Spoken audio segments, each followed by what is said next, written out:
Hello dear students. In last lecture we discussed about the drug stability, especially physical stability. So briefly we will revise that. In last lecture we discussed the exact definition of stability, then significance of stability, then types of stability: physical, chemical, microbiological, therapeutic and toxicological. Then different physical stability degradation pathways, in that different six pathways: loss of water, absorption of water, loss of volatile constituents, crystal growth, polymorphism, and last one, that is color changes. So in this lecture we will discuss the different chemical degradation pathways. The first pathway, that is hydrolysis. So what is hydrolysis? Is nothing but the addition of water molecule. So there are three different principles of hydrolysis. First, drugs with ester and amide group. We know that majority of drugs are either weak acids or weak bases. In that, generally they are weak bases. So drugs with ester and amide groups react with one molecule of water and undergo hydrolysis. In that, especially ester group breaks faster than the amide groups. Second, drugs are either weak acid or weak base. Therefore, these may be available as ionic form or neutral molecule. Hydrolysis reaction between ionic species proceed faster than the neutral molecules. And last principle, that is hydrolysis reactions are catalyzed by H plus or and OH minus ions. Hydroxyl catalyzes hydrolysis by about 100 to 1000 times more actively than the hydrogen ion. So these are the three principles of hydrolysis: drugs with ester and amide groups, ionic forms, and effect of H plus and OH minus ion. Then we discuss a classic example of hydrolysis, that is a hydrolysis of aspirin, that is acetyl salicylic acid. When hydrolysis of aspirin take place, a formation of salicylic acid with the acetic acid is obtained. Then the different protection against hydrolysis, how we avoid that hydrolysis. So again there are different four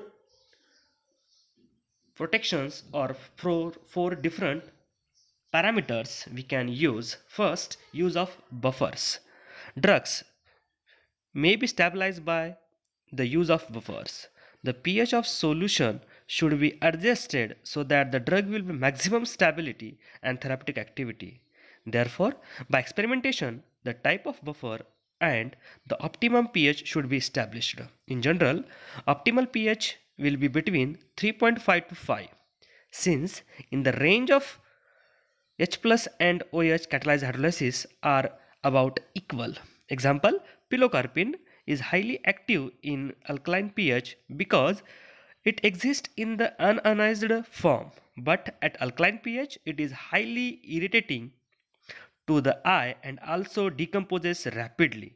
Therefore, to prevent hydrolysis, acidic pH has to be selected. Select a buffer with low buffer capacity so that when administered in the eye, the pH gradually rises and releases the free base of drug action. For this reason, boric acid buffer of pH 5 with low buffer capacity is selected. Second precaution we can take, and that is the complexation. Hydrolysis of benzocaine in aqueous solution can be inhibited by the addition of caffeine, which forms a complex.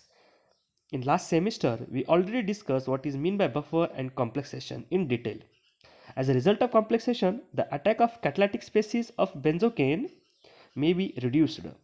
The ion dipole interaction between OH minus or H plus ions and drug molecules will be reduced. Now the rate of hydrolysis depends on the amount of free uncomplexed benzocaine present in the solution.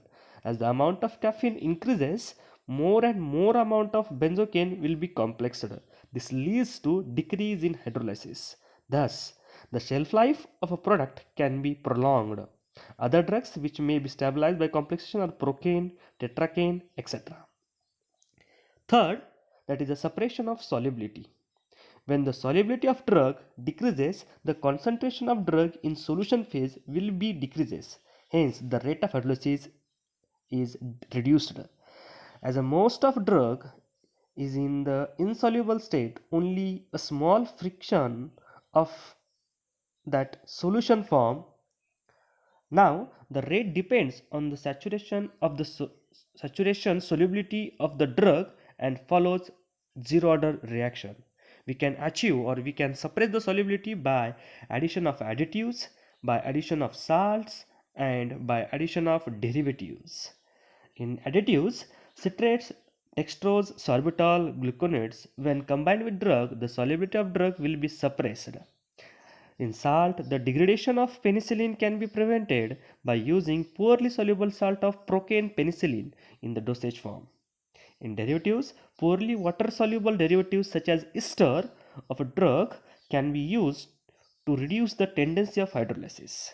And the last protection against the hydrolysis is removal of water.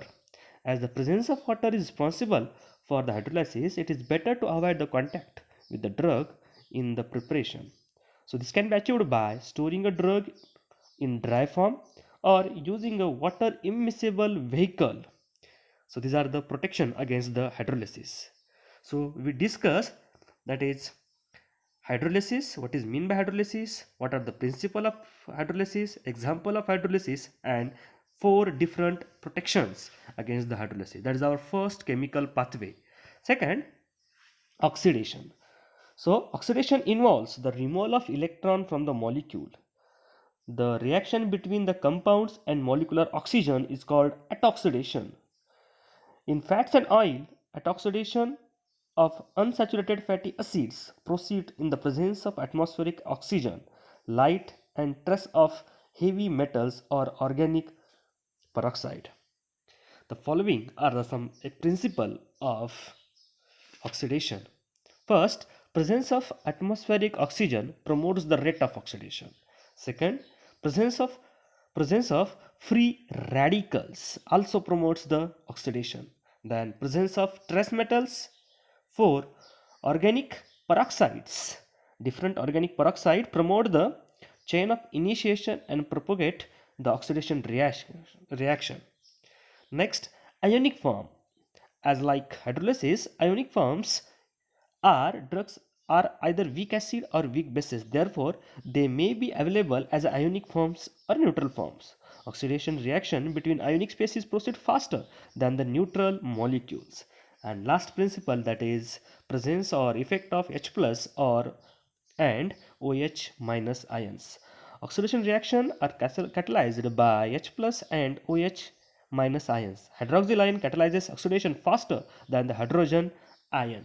So these are the some principle or 6 different principle of oxidation. Then a classic example of oxidation, that is oxidation of ascorbic acid. When ascorbic acid oxidizes, it gives dihydroascorbic acid. That is a classic example of oxidation. Now we have to discuss different protection against the oxidation. Oxidation can be avoided by use of antioxidant, those compounds which inhibit the oxidation. Examples, tocopherol are the naturally occurring antioxidants. Other examples are BHA, that is a butyl hydroxyl anisole, BHA, butyl hydroxytoluene, propyl gallate. These are widely used in foods, cosmetics, and drugs. Second, chelating agent. Use of chelating agent. Addition of chelating agent to a product will be useful when trace of or heavy metals catalyze the oxidation. Substance such as EDTA, that is ethylene diamine tetraacetic acid, citric acid, and tartaric acid from complexes with heavy metals.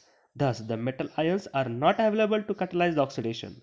For example, addition of EDTA to the buffer system prevent the degradation of drugs such as prednisolone and ascorbic acid. Third, choice of vehicle. The proper choice of vehicle. Usually water is used as a solvent for most product. The replacement of water by other solvent is often employed as a means of stabilizing drugs, but other solvent when used in combination with water they have catalyzing effect on oxidation. Production of hydroperoxide through this solvent is implicated in the degradation. Several physicochemical properties of solvents such as internal pressure, solubility parameter, dielectric constant and ionic strength are correlated for the rate of reaction. Next, we can avoid oxidation by use of surfactant by creating a micelle formulation or micelle formation. Surfactants such as polysorbate 80 enhance the rate of oxidation of ascorbic acid at low concentration but protect above the critical micelle concentration, presumably by entrapping the drug in the spherical micelles. And last one, use of buffers. Buffer system imparts stability when oxidation is catalyzed. So in oxidation we discuss what is mean by oxidation, what is mean by auto-oxidation, what are the principles of oxidation, then example of oxidation, that is ascorbic acid example, oxidation, then different protection against the oxidation. So in that protection or in that avoidance, the word also impart, that is a storage condition. When we store a drug or a different excipient at a proper storage condition, we can achieve the stability of drug. So we have to discuss the different storage condition. Generally, we say that when a compound is stored at a cold place, it means it has to be stored in between the 2 to 8 degrees Celsius temperature. Then when we say cool place, that must be 8 to 25 degrees Celsius temperature. Then freezer, when we say keep that product in a freezer, that indicates, that means minus 20 to minus 10 degrees Celsius temperature. When we say room temperature, the working area temperature, when we actually work, then when we say controlled room temperature, that indicates 20 to 25 degrees Celsius temperature. When we say warm condition, 30 to 40 degrees Celsius temperature. And when we say excessive heat, it indicate about above 40 degrees Celsius temperature. So these are some storage condition we generally says: store at cold place, store at cool place, store in freezer, store in room temperature, store in controlled room temperature, warm or excessive heat. So this is all about the stability. In brief, we discuss what is mean by stability, definition of stability, then different significance of stability, different types of stability, in that majorly physical and chemical. In physical we discuss different 6 physical degradation pathways and their precaution. Then we discuss in this lecture, that is a chemical degradation pathways. Hydrolysis, what is mean by hydrolysis, what are the principle, what is the example of hydrolysis, and protection against the hydrolysis. Then we discuss chemical degradation pathway, what in that oxidation, what is mean by oxidation, what is mean by auto-oxidation, what is mean by oxidation, then the principle of oxidation, then different protection or different principle, example and protection, and lastly different storage condition. So this is all about the stability. Thank you.